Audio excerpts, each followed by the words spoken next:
If you listen closely to the rhythm of American hip-hop, the pulse of the South often hits the hardest. For decades, Cash Money Records has stood not merely as a record label, but as an empire, a modern musical dynasty that redefined what success looked like in the industry. It was a factory of superstars, where legends like Juvenile, Lil Wayne, and later Nicki Minaj solidified their thrones. But before the platinum plaques and global recognition, the label was forging its path in the gritty streets of New Orleans, cultivating raw, unfiltered talent. Among the early signings, one young woman emerged, a firecracker of energy and style who carried the undeniable spirit of the city.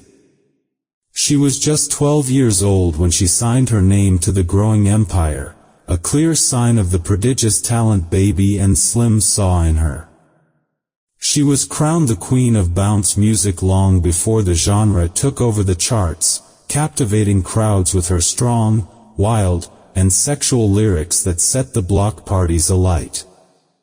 Her name was Magnolia Shorty, and her story, a vibrant mix of early success, cultural triumph, and shocking, senseless tragedy, remains one of the most painful, unfinished symphonies in Southern rap history.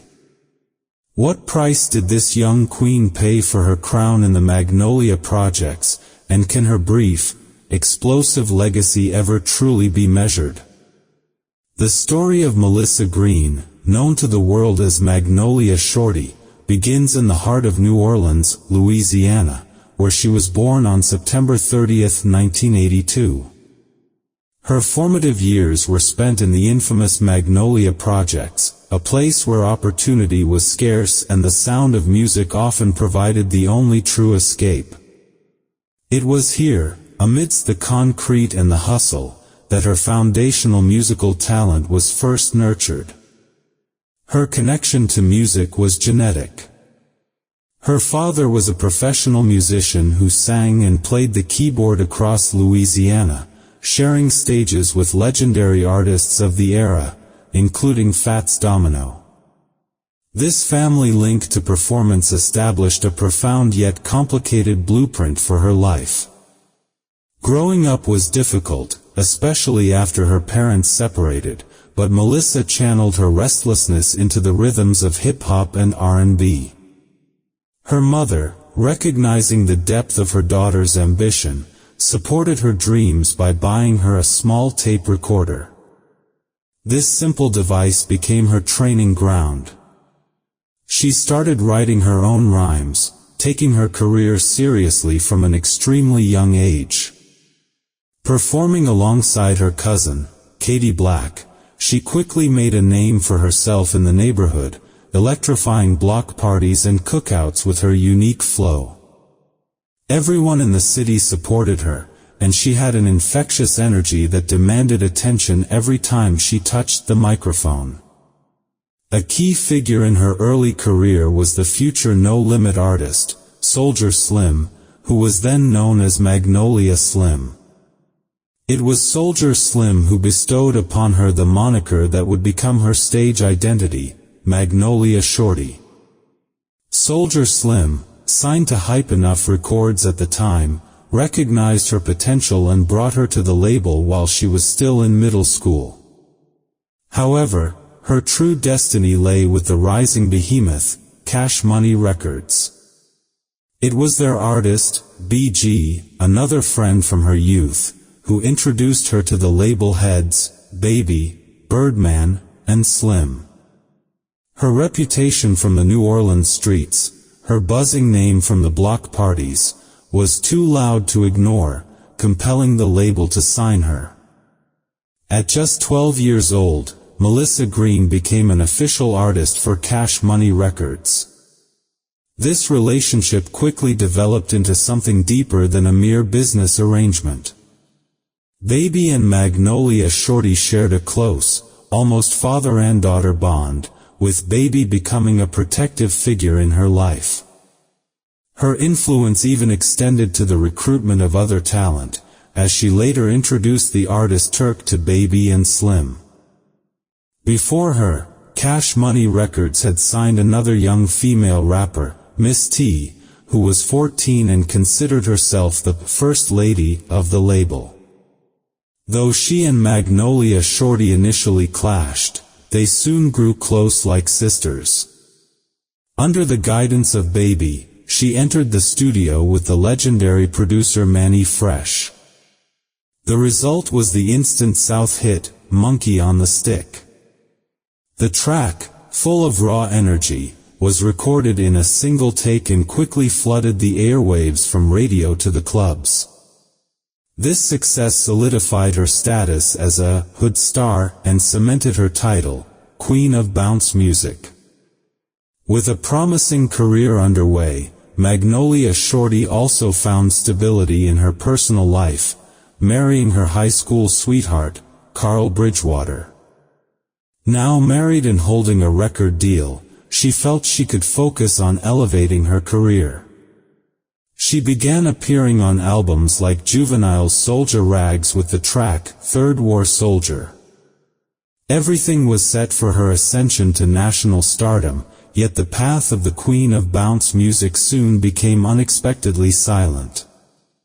The success of Monkey on the Stick had made Magnolia Shorty a bona fide hood star and the undisputed queen of bounce music in the South. Yet, shortly after her high-profile appearance on Juvenile's Soldier Rags album, she disappeared from the public eye. She stopped rapping and seemed to vanish from the bustling music scene. In a later interview, she briefly alluded to this gap, saying simply that she had a problem that came up and had to go away for a while. This early interruption foreshadowed the instability that would plague her pursuit of national stardom. When she finally returned, the landscape of New Orleans hip-hop had dramatically shifted. Cash Money Records had signed a monumental deal with Universal, transforming the local label into a worldwide powerhouse. Juvenile was on fire, and the Hot Boys, Lil Wayne, BG, and Turk, were dropping hits and ruling the charts. The energy was electric, but it also masked the lurking dangers of the streets she had temporarily left behind. In 2003, Magnolia Shorty faced her first major tragedy upon her return. Her childhood friend, Soldier Slim, the very person who had given her the nickname that defined her career, was murdered. Soldier Slim, whom many considered the Tupac of the South, was fatally shot in front of his mother's house the night before Thanksgiving. He was only 26 years old. This was a devastating blow, marking the senseless loss of a superstar on the rise and a pivotal figure in her life.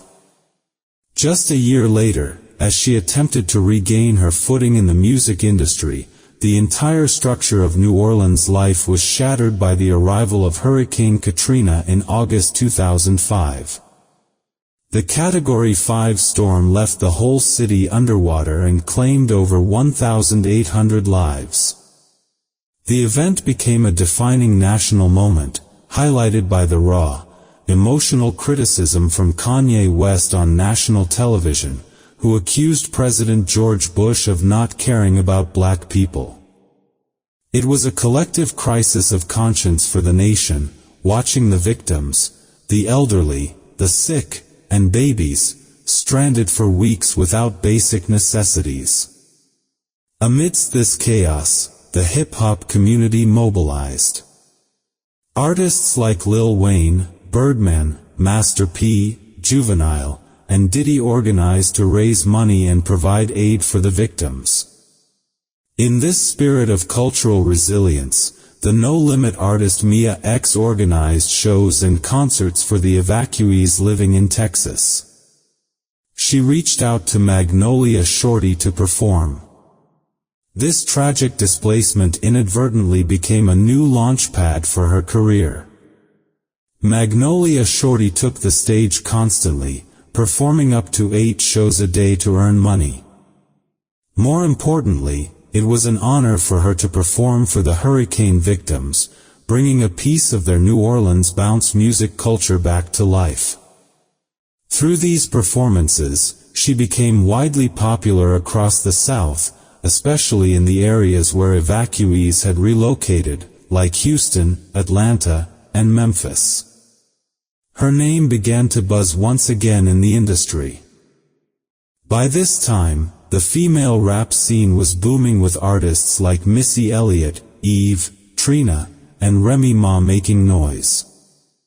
Magnolia Shorty seized the moment, taking control of her destiny by managing herself and independently booking her own shows. She was preparing her second solo album, Miss Bossy. She and her former labelmate Miss T, who had also left Cash Money, planned a collaborative album called Gutter Girls. Things were looking bright. She was featured on the Jive Records singer Courtney Hart's single, My Boy, and, significantly, on the remix of Jadakiss's track, Smoking Gun, a massive opportunity that could have catapulted her to the next level. In 2010, she appeared at the South by Southwest Music Festival and won Best Bounce Song at the New Orleans Underground Hip Hop Awards. The queen of bounce music was finally achieving the independent success she sought, proving that talent, even when delayed by industry setbacks or natural disaster, cannot be silenced. But the darkness that followed her from the projects had not yet finished its cruel arithmetic. Magnolia Projects, she was an established figure, the reigning queen of bounce music, now financially secure enough to live in a gated community. Yet, despite her newfound independence and success, she never severed her connection to the streets that birthed her. She possessed an admirable, yet ultimately tragic, loyalty to her community, often mentoring and attempting to guide younger artists who were striving to break into the rap game. This very act of generosity led her into the orbit of Jerome "Man" Hampton, a man who had recently been released from jail. Magnolia Shorty was trying to mentor him and help him with his burgeoning rap career.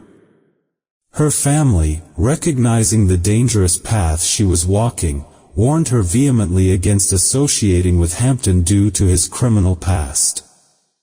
Unfortunately, her desire to help trumped caution.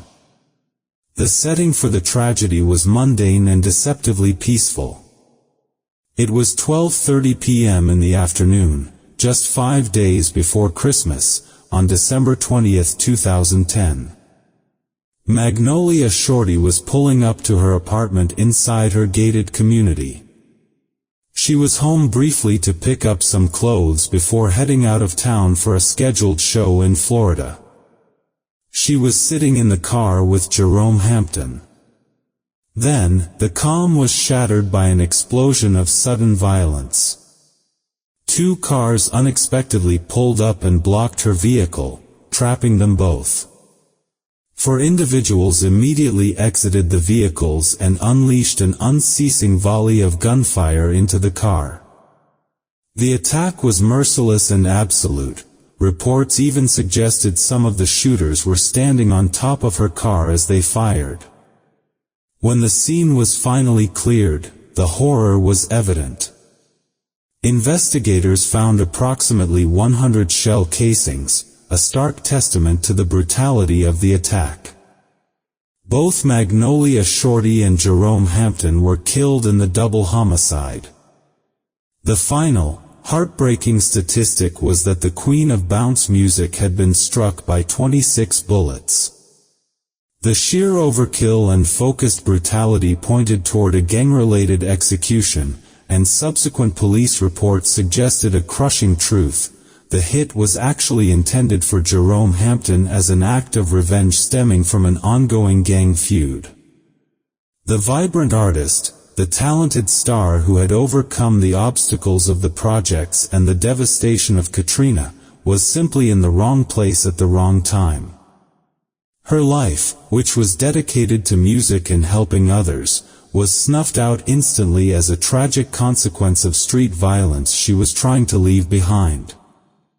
Justice, though slow, eventually arrived. In July 2011, a gang member named Gregory Rabbit Stewart admitted to federal prosecutors that he, along with 3 other gang members, was responsible for the murders of Magnolia Shorty and Jerome Hampton. The acknowledgement brought a grim closure to the case, confirming that her death was rooted in the endless cycle of violence that plagued New Orleans. The story of Magnolia Shorty is not simply a footnote in the rise of Cash Money Records. It is a profound testament to the resilience of New Orleans culture and a tragic mirror reflecting the price paid for talent in volatile environments. She was the spirited queen of bounce music, a prodigious talent who, at only 12 years old, secured a spot in one of hip-hop's greatest dynasties. Even after the devastation of Katrina, she didn't just survive, she became a source of strength, performing tirelessly to revive the spirit of her displaced community. Her brief, yet explosive, career reminds us that the brightest lights are often the most vulnerable. Her violent end at age 28, caught in a crossfire that wasn't meant for her, remains a stark reminder of the senseless nature of street violence that continues to rob communities of their future. And yet, the sheer force of her legacy is undeniable. The fact that years after her death, a global icon like Drake paid tribute by sampling her voice on a #1 hit proves that the energy of the queen of bounce music could not be silenced. Her life was tragically unfinished, a symphony cut short just as the crescendo was beginning. She deserved a full career, a quiet life, and the chance to mentor others without fear. Her legacy now rests not just in her early hits or her time with Cash Money Records, but in the collective memory of a city that knows true heart and true loss. We owe it to artists like Melissa Green to ensure their impact outweighs their tragedy. We read every comment, and we urge you to honor her story. If you believe that the story of Magnolia Shorty deserves a full biopic or a comprehensive book detailing her life and the New Orleans culture she represented, please type "movie" in the comments below. Let us know what her music meant to you, or share your favorite track from the New Orleans bounce era. Thank you for walking through this painful, important chapter of hip-hop history with us. Rest in peace, Magnolia Shorty. Her legacy lives on.